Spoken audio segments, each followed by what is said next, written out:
Inilah Pura Pusering Jagat, berada di titik tengah dan menjadi poros Pulau Bali, serta menjadi titik nol pusat pemerintahan Bali kuno. Pura Pusering Jagat terletak di Desa Pejeng, Kecamatan Tampak Siring, Kabupaten Gianyar, Bali.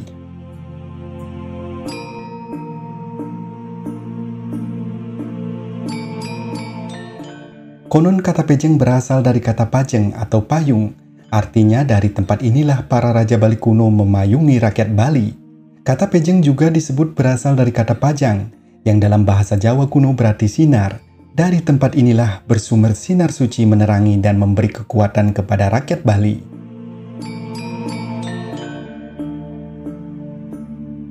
Dengan pandangan visioner tersebut, Bali bukan hanya terbatas sebagai sebuah pulau kecil, akan tetapi adalah pulau semesta, pusat kosmologi dunia.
Pura Pusering Jagat merupakan pura yang sangat tua di Bali.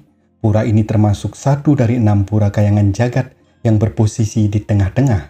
Dalam kosmologi Hindu, tengah adalah stana atau tempat bersemayam Dewa Siwa.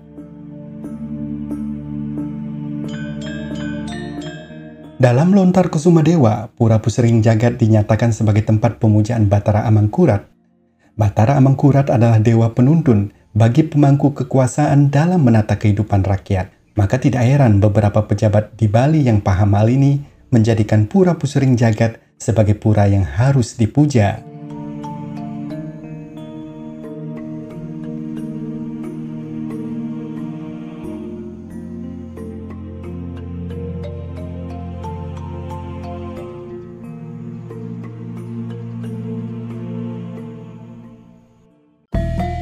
Sahabat Bali History, Pura Pusering Jagat juga disebut Pusering Tasik atau Pusat Samudra. Mengapa disebut sebagai Pusat Samudra? Bali History akan mengungkapnya. Jangan lupa subscribe channel ini dan nyalakan notifikasinya, karena akan selalu ada video-video baru yang kamu sesali jika tidak menontonnya.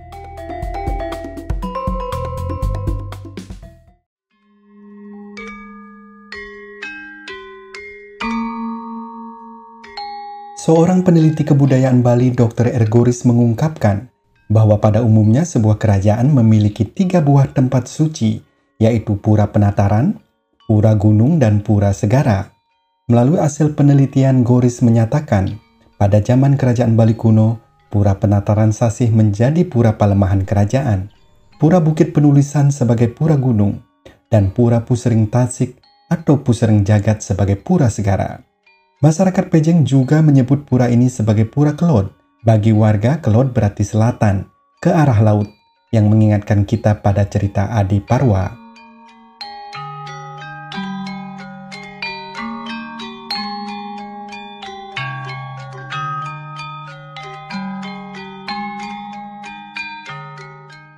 Sebutan Pura Samudra dikuatkan dengan adanya sebuah bejana bernama Bejana Pejeng, atau lazim disebut Sangku Sudamala, yang terbuat dari batu berbentuk silinder.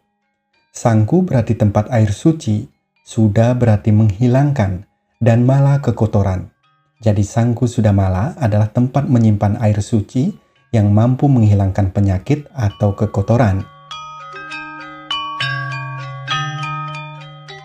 Pada bidang sisi keliling Sangku Sudamala, dipahatkan relief cerita bersumber dari kesusastraan Jawa kuno. Di Bali, relief semacam ini dikenal dengan nama Naragiri. Relief ini menggambarkan cerita Samudra Mantana yang bercerita tentang kisah para dewa dan raksasa melakukan pengadukan lautan susu atau Kesir Arnawa untuk mendapatkan air kehidupan abadi atau air amerta. Sangku Sudamala diyakini sebagai tempat tirta amerta yang didapat saat pemutaran Gunung Mandaragiri. Pada Sangku Sudamala ini memuat kronogram atau candra sengkala yang melambangkan angka Saka 1251 atau 1329 Masehi. Jika dihubungkan dengan kerajaan di Jawa Timur, maka kisaran tahun tersebut adalah masa menjelang akhir dari kejayaan Majapahit. Angka pada Sangku Sudamala ini tidak bisa merinci secara pasti apakah tahun tersebut merupakan awal pembangunan pura atau tidak, sebab ada sejumlah benda-benda purbakala yang umurnya lebih tua dibandingkan bejana pejeng ini. Sahabat Bali History, jangan kemana-mana, karena saya akan berbagi keunikan lainnya yang sayang jika Anda lewatkan. Jangan skip video ini, biar Anda tidak kehilangan kisah menariknya. Pura Pusring Jagat dipercaya sebagai awal terbentuknya kehidupan dan peradaban dunia. Hal tersebut ditunjukkan dari adanya arca lingga dan yoni pada pelinggih gedong Purusa. Uniknya, arca lingga dan yoni dibuat dalam bentuk naturalistik, yaitu berupa falus yang divisualisasikan dalam wujud alat kelamin laki-laki dan vulva yang divisualisasikan dalam wujud alat kelamin perempuan. Lingga identik dengan simbol dari energi maskulin, yang, dan yoni sebagai simbol dari energi feminim, yin. Penyatuan lingga dan yoni melahirkan sesuatu yang baru, yaitu penciptaan. Perpaduan keduanya melambangkan penciptaan dunia dan kesuburan. Tanpa adanya penyatuan dan penciptaan, maka tidak ada kehidupan yang berkelanjutan. Arca lingga yoni ini adalah sebagai penghormatan unsur purusa dan pradana. Purusa adalah benih-benih kejiwaan, sedangkan pradana benih-benih kebendaan. Pertemuan purusa dan pradana inilah melahirkan kehidupan yang harmonis. Pelinggih yang paling utama di pura ini adalah pelinggih Ratu Pusring Jagat. Ini dia pelinggihnya. Selain itu, ada pelinggih Ratu Sidekarya, berfungsi sebagai sarana memuja Tuhan untuk memohon keberhasilan dalam pekerjaan. Ini pelinggihnya. Di pura ini juga banyak terdapat arca perwujudan dan fragmen-fragmen arca kuno lainnya. Di antaranya, terdapat 4 arca Ganesha berbagai ukuran, dengan bawa atau atribut yang dikenakan. Arca Pancuran atau Angga Tirta, simbol air yang memberikan kesuburan dan pemeliharaan umat manusia.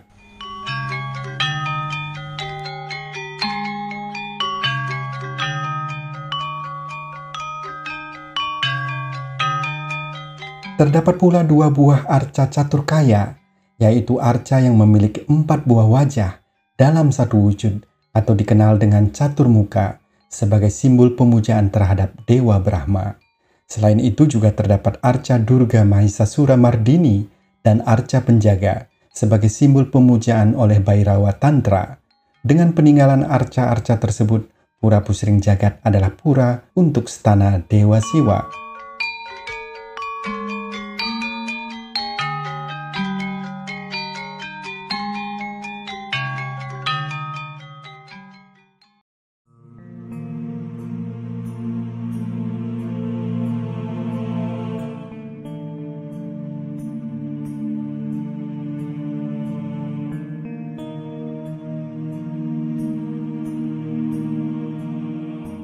Pura Pusring Jagat telah melintas waktu yang panjang, merekam berbagai peristiwa yang terjadi dari masa prasejarah, masa Bali kuno hingga sekarang. Pada utama mandala, di sisi belakang terdapat unsur-unsur kebudayaan prasejarah berupa susunan batu alam, batu titi ugal-agil, batu monolit, dan fragmen lumpung batu. Umumnya, peninggalan megalitik berfungsi sebagai pemujaan terhadap roh leluhur. Jadi sebelum menjadi pura seperti sekarang, tempat ini diyakini adalah sebagai tempat pemujaan megalitik. Jadi pemujaan ini sangat tua.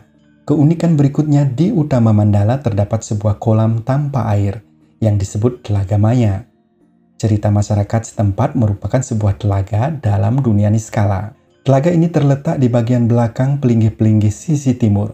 Telaga ini diyakini tembus hingga ke perairan Nusa Penida, sehingga ketika dilaksanakan upacara korban mempekelem di Telaga Maya ini, maka akan tembus hingga perairan Nusa Penida dan menjadi pengingat jika di Pura Pusering Jagat sedang dilaksanakan upacara piudalan. Keyakinan ini pun dikuatkan dengan keberadaan pelinggih Ratu Nusa. Ini pelinggihnya.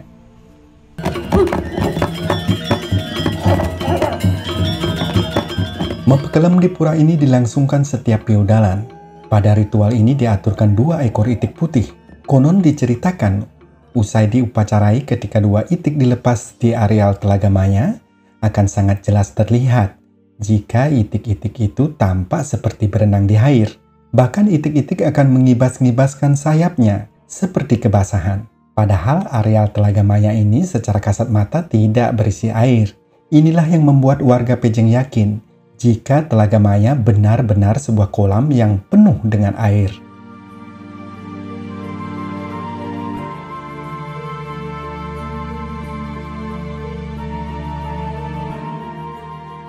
Dengan jejak histori begitu panjang, serta sebagai pusat pemerintahan Bali kuno, beralasan ketika pemerintah Provinsi Bali mengambil tanah dan air suci di Pura Pusering Jagat Pejeng ini untuk dipersatukan di kawasan ibu kota negara Nusantara di Penajam Pasir Utara, Kalimantan Timur.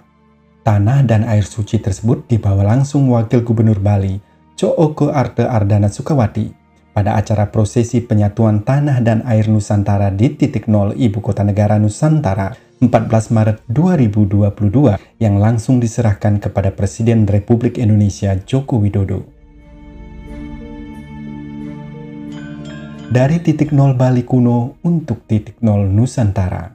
Semoga dengan spirit Bali kuno, Nusantara berjaya, makmur, dan sejahtera. Jaga pura-pura di Bali tetap asli dan suci, sehingga Bali tetap memancarkan kekuatan taksunya ke seluruh dunia.